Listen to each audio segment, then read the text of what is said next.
You are a basement-dwelling nerd who's really awkward around other people. Of course you are. You play Dungeons & Dragons. And that's why today I'm going to teach you how to roleplay as somebody with high charisma. In the game, jackass. Riser, double. I take how much damage? So the first thing that we want to talk about is how to build a character with high charisma. And the first thing to do that is to give the definition of charisma. Charisma does not mean you are drop-dead gorgeous. It does not mean you are incredibly attractive. While that can certainly play a part, that is not the end-all, be-all of charisma. In a lot of people's minds, charisma is the Jessica Rabbits of the world. They can convince anybody of anything because, oh my god, they're so hot. If I do what they want, they might fuck me. But that's not how it works. That's never been how it works. Being charismatic means that you are good with talking. You are good with your words.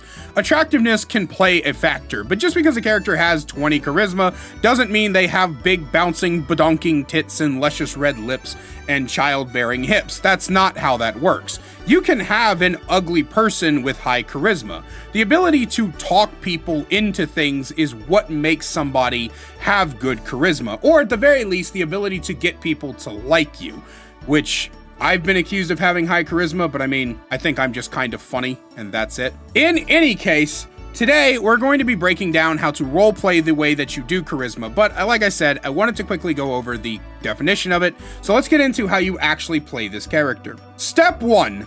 Stop trying to seduce everything. Look, I get it, okay? You play the bard, the horny bard, who wants to fuck the king's wife and fuck the dragon and fuck the party members and fuck the DM and fuck your sanity and whatever the case may be. But I think it's incredibly important that you remember that that is not what it means to have high charisma. It doesn't mean you're trying to sleep with everything. Stop being horny for 2 seconds. And I tell you this as somebody who masturbates 37 times a day. Okay? I think that what's more incredibly important is you understand exactly what it means to try to persuade other people. You need to be able to talk to people in a way that makes you seem presentable, which means being understanding of others. Your character with a high charisma has a very, very good way of reading things like body language and speech patterns. You want to ask your DM how the person is acting in response to your words so that you can change them as you want to.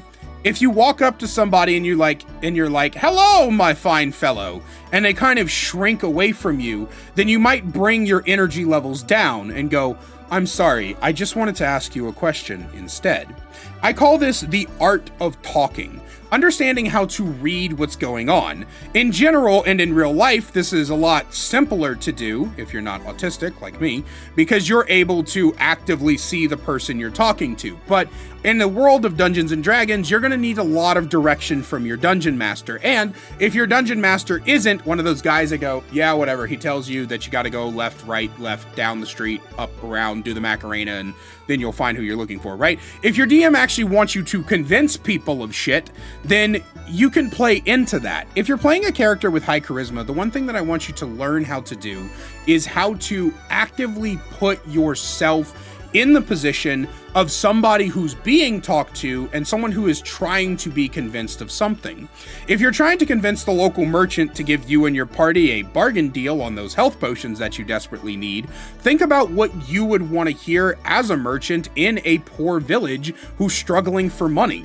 "Hey, bud, listen, we only have like 2 silver on us, but if you'll give us those health potions for 2 silver, me and my team, we could probably help you out with something you need. And then maybe the dungeon master can come up with a minor quest for the party to do in order to get these health potions. I mean, you do need them, but you were able to talk him into something that normally other characters wouldn't be able to do. And as funny as it is to have somebody fucking come out of the woodwork like your barbarian and kill someone and go, "Everything free now," that's not realistic, right? I understand that there's a lot of memes in Dungeons and Dragons. There's a lot of things that go around where people are like, oh, actually, the funny thing is I killed every shopkeep and every guard and now everything's free and we get to loot the village.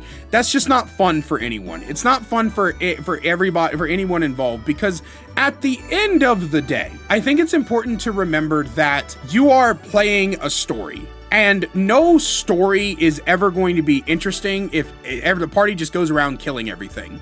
So when you're playing a character with high charisma, when you're playing a character whose ability it is to talk through things, then you need to be able to lean into that. And you can negotiate with anybody. Town guards, merchants, villagers, royalty.